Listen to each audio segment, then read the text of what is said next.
বদরু নাহার, কাজ করছি save the চিলড্রেনের ট্যালেন্ট ডেভেলপমেন্ট প্রজেক্টে হিউম্যানিটেরিয়ান ট্রেনি হিসাবে।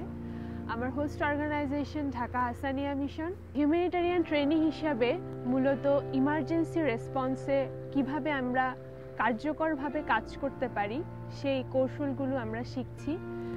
কিভাবে কমিউনিটির সাথে আমরা কাজ করব, কমিউনিটি যারা অ্যাফেক্টেড হচ্ছে, বিভিন্ন দুর্যোগে আক্রান্ত হচ্ছে, তাদের কাছ থেকে তাদের নিডসগুলো জানা, কিভাবে তাদেরকে আমরা সহযোগিতা করব প্র্যাকটিক্যালি, সেই বিষয়গুলো আমাদেরকে তাত্ত্বিকভাবে এখন পর্যন্ত শেখানো হয়েছে।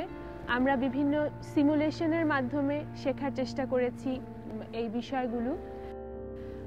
শিফটিং দ্য পাওয়ার প্রকল্প থেকে সম্প্রতি একটি উদ্যোগ নেওয়া হয়েছে বাংলাদেশে নেত্রকোনা এবং সুনামগঞ্জ এই দুটি জেলায়, ধর্মপাশা এবং খালিয়াঝুরি এই উপজেলাগুলোতে সম্প্রতি আগাম বন্যা হয়েছে।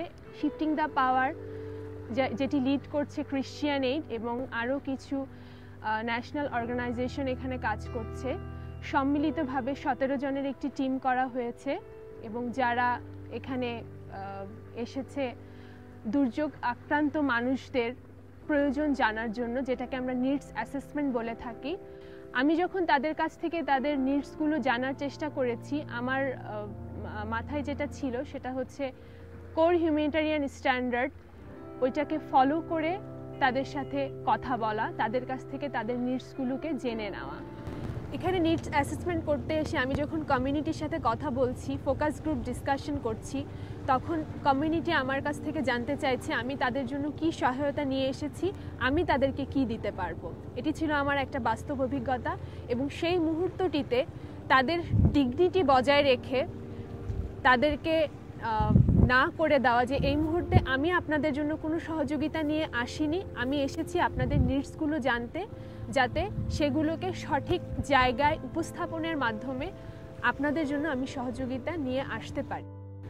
ওই বিহেভিয়ারটা করাও আমার জন্য অত্যন্ত চ্যালেঞ্জের ছিল এবং এটা আমার জন্য অনেক বড় একটা লার্নিং ছিল যে আমরা যখন তাত্ত্বিকভাবে ইমার্জেন্সি রেসপন্সের বিষয়গুলো শেখার চেষ্টা করি এবং যখন এগুলো নিয়ে আমরা বাস্তবে কাজ করার চেষ্টা করি, প্রেক্ষাপট অনেকটাই ভিন্ন হয়ে যায় এবং কোর হিউম্যানিটেরিয়ান স্ট্যান্ডার্ড এই লার্নিংটাকে এখানে কাজে লাগানোটা অনেকটাই চ্যালেঞ্জিং হয়ে যায়।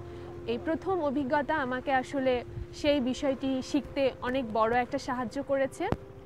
আমি এই জন্য শিফটিং দ্য পাওয়ারকে আন্তরিকভাবে ধন্যবাদ জানাতে চাই আমাকে এই টিমে সুযোগ দেওয়ার জন্য, এবং আমি হিউম্যানিটেরিয়ান হিসেবে কার্যকরভাবে কিভাবে সহায়তা দিতে পারি অ্যাফেক্টেড পপুলেশনকে একেবারে কেন্দ্রে রেখে, সেই কৌশলগুলো আমি এখানে শিখেছি। আমি তাদের প্রতি কৃতজ্ঞ।